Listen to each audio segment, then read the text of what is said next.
Welcome to the finale. If you haven't watched parts 1 and 2, stop right now and go back, because this conclusion is about to get bloody, emotional, and absolutely insane. Quick recap. Mary slapped a Korean mafia boss. He became obsessed. They fell in love for real. A gang war erupted, and in part 2, Mary walked into a death trap to save Jin-hyuk's life. We left off with Jin-hyuk holding a gun to Park Seo-yeon's head. Now, let's finish the story. Hit that subscribe button because you do not want to miss how this ends. The gunshot echoed through the presidential suite. But Jin-hyuk hadn't pulled the trigger.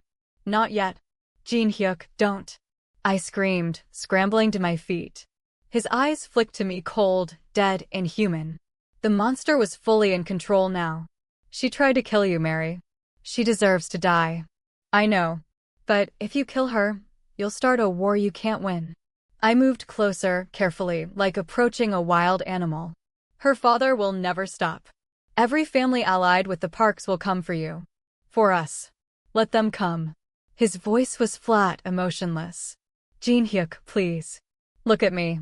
He didn't move. The gun remained pressed against Seo-yeon's temple. She was crying now, mascara running down her perfect face, all her elegance stripped away by pure terror. Please, she whimpered. Please don't kill me. Shut up, Jin-hyuk said coldly. Then to me, she was going to torture you, Mary. Cut you into pieces and mail them to me one by one. I heard everything. We've had this sweet bugged for weeks. My stomach turned. I know, I said, my voice shaking. But you're better than this. Better than her. No, I'm not. I'm exactly what everyone says I am. A monster. You're my monster. I was close enough to touch him now. Slowly, carefully, I placed my hand over his, the one holding the gun.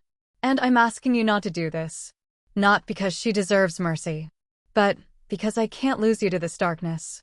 For a long moment, nothing happened. Then, slowly, Jin-hyuk lowered the gun.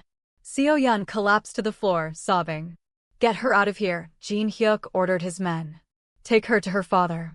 Tell him this is his one warning. If the Parks come for us again, if they so much as look at Mary wrong, I'll burn their entire organization to the ground and salt the earth where it stood. His men dragged Seo-yeon away, still crying. When we were alone, Jin-hyuk finally looked at me. Really looked at me. You shouldn't have come here, he said, his voice rough. You should have stayed in the penthouse where you were safe. You were walking into a trap. Seo-yeon called me, told me you were going to die. So you traded yourself for me. He crossed the distance between us in 2 strides, grabbed my shoulders. Do you have any idea how insane that was? How close you came to dying? About as close as you came. I reached up, touched his face. There was blood on his cheek, not his own. We're both insane, Jin-hyuk. That's why this works. He pulled me into his arms, and I felt him shaking. Actually shaking. I thought I'd lost you, he whispered into my hair. When my men told me you'd left the penthouse, that you'd gone to meet Seo-yeon alone, Mary, I've never been so terrified in my life. I'm okay. We're okay. No. He pulled back, cupped my face in his bloody hands. We're not okay. Nothing about this is okay. You're supposed to be a fake fiancé for 6 months, collect your money, and go home to Lagos. Not this. Things changed. Yes, they did. His thumb traced my cheekbone. I love you, Mary. I'm in love with you. Completely, insanely, dangerously in love with you. My heart stopped. Started again. Raced. Jin-hyuk. I know it's too soon. I know it's crazy. I know you probably don't feel the same way. I love you too, I interrupted. I've been in love with you since you saved my jollof rice. He laughed, a broken, relieved sound, and kissed me. And it was different from every other kiss we'd shared. This one was a promise. A claim. A forever.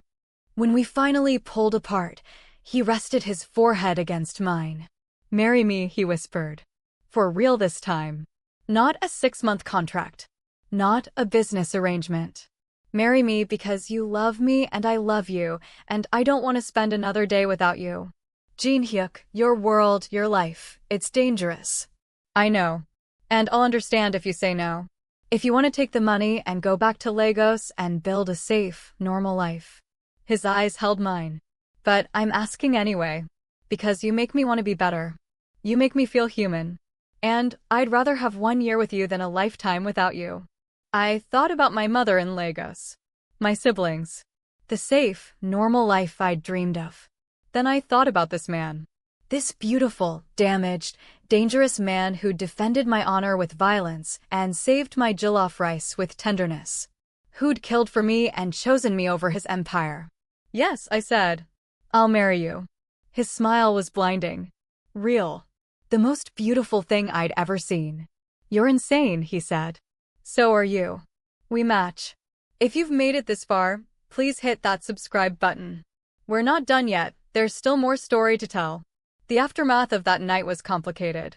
The Parks, humiliated by their failed attack and Seo-yeon's capture, called for a meeting of the major families. A tribunal to decide what would happen next. Jin-hyuk went to that meeting with me by his side.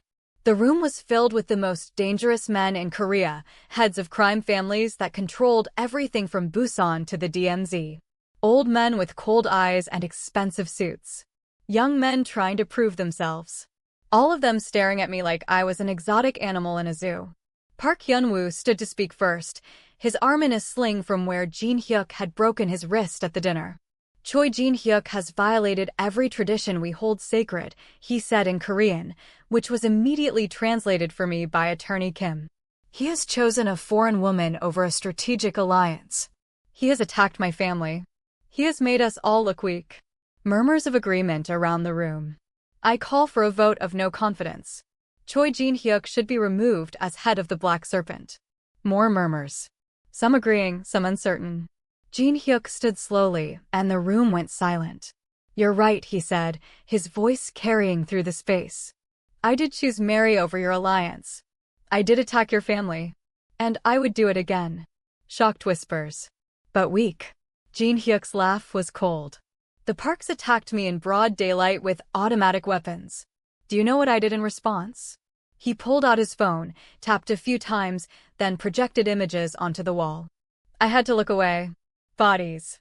Warehouses burned to the ground. Destruction on a scale I couldn't even process.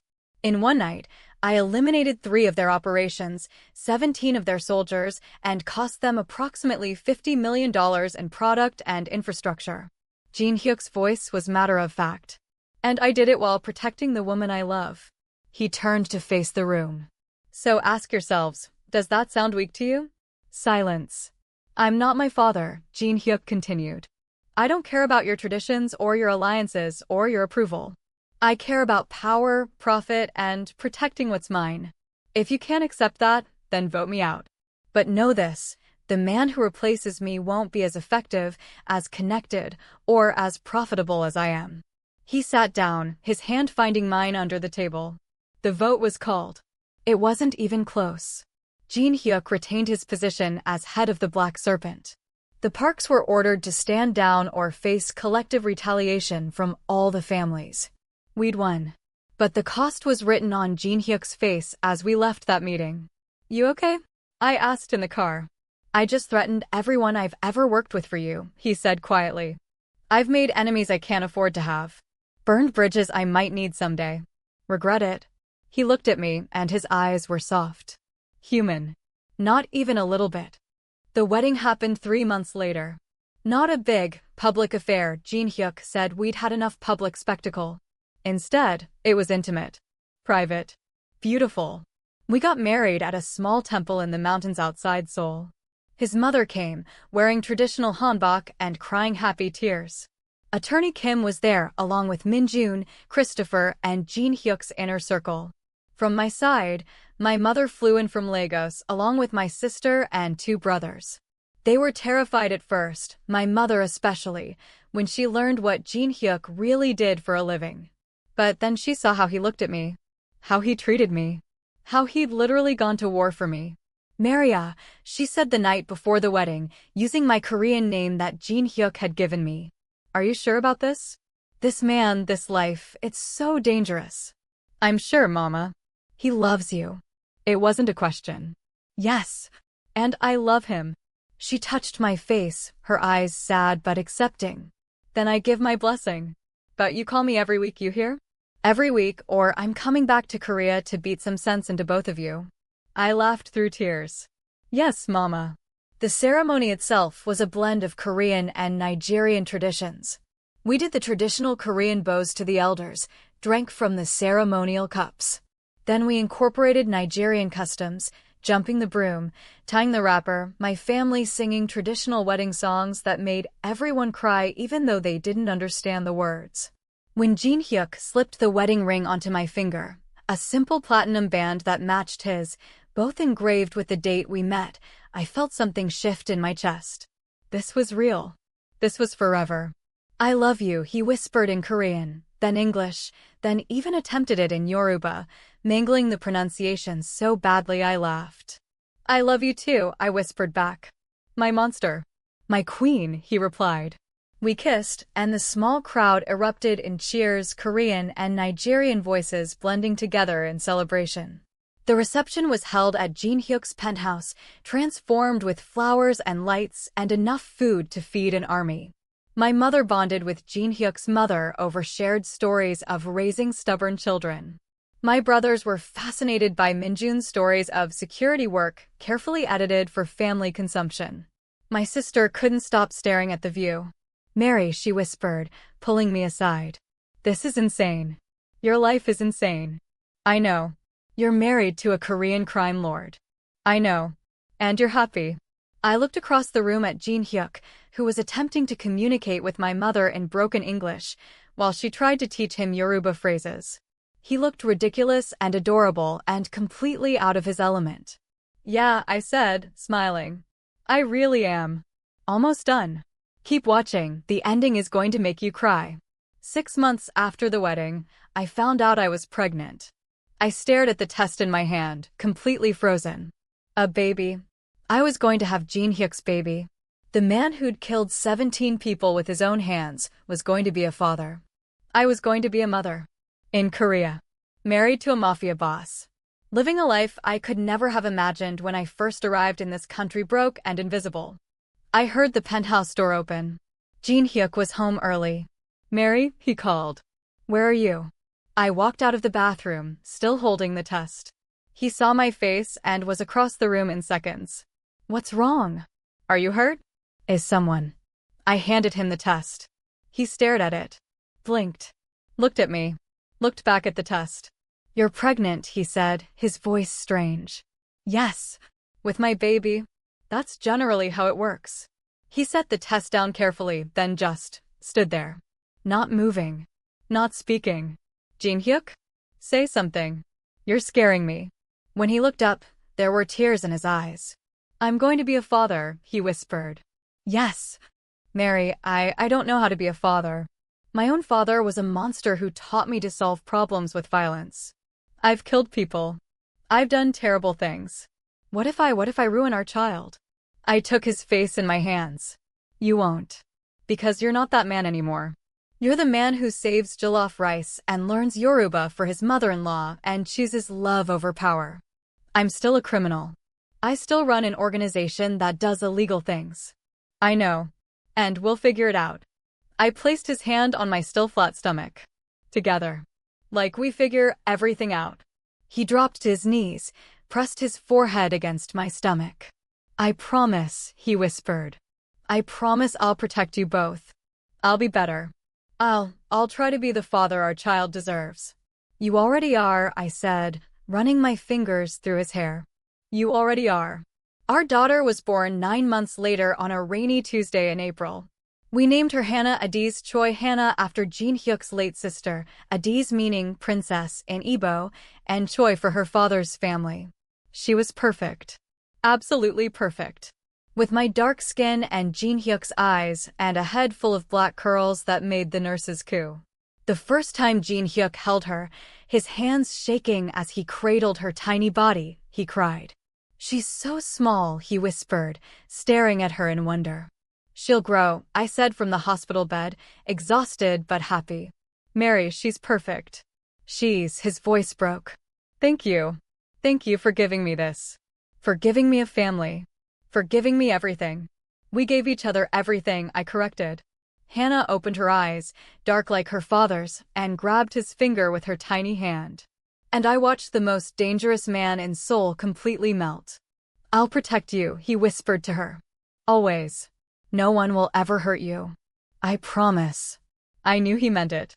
Knew he'd burn the world down before he let anything happen to our daughter. And maybe that should have scared me. But it didn't. Because I understood now. Love didn't make you weaker. It gave you something worth fighting for. Worth killing for. Worth dying for. Jin-hyuk had taught me that. And I taught him that monsters could learn to be human. 1 year later. I'm standing on the balcony of our penthouse, watching Seoul light up as the sun sets.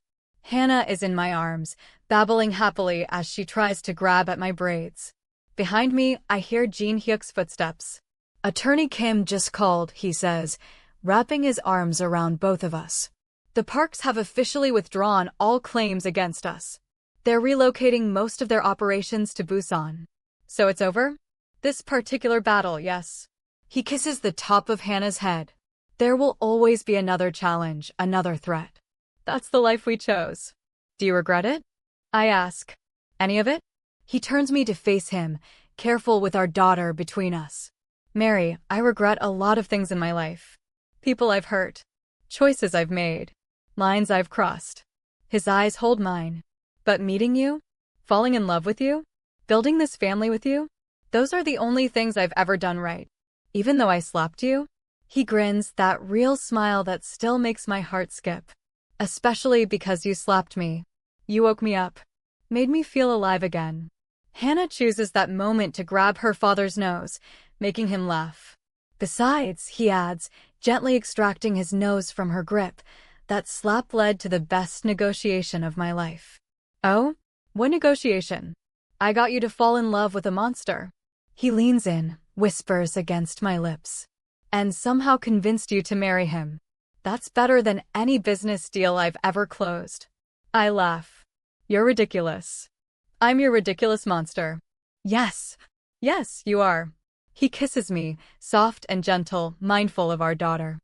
And I think about how insane this all is. How I went from being an invisible foreign girl in Seoul to the wife of Korea's most powerful crime lord. From working 3 minimum wage jobs to living in a penthouse. From being alone to having a family. All because one night, I lost my temper and slapped the wrong or maybe the right man. "What are you thinking about?" Jin-hyuk asks, noticing my expression. "Just how my life turned out. How one moment of anger changed everything. Regret it?" I look at him. At Hannah. At the life we've built together. "Not even a little bit," I say. He smiles, and we stand there together. The Nigerian girl who didn't bow, the Korean Mafia boss who learned to love, and the beautiful daughter who represents everything we fought for. My mother was right about one thing. My temper did almost get me killed. But it also gave me everything I never knew I needed. And if I had to do it all again, I'd slap him twice as hard. Until next time, remember, sometimes the craziest love stories start with the craziest decisions. Stay blessed, stay bold, and never be afraid to slap a mafia boss. Just kidding, don't actually do that. Mary is fictional and got very, very lucky. Love you all. See you in the next story.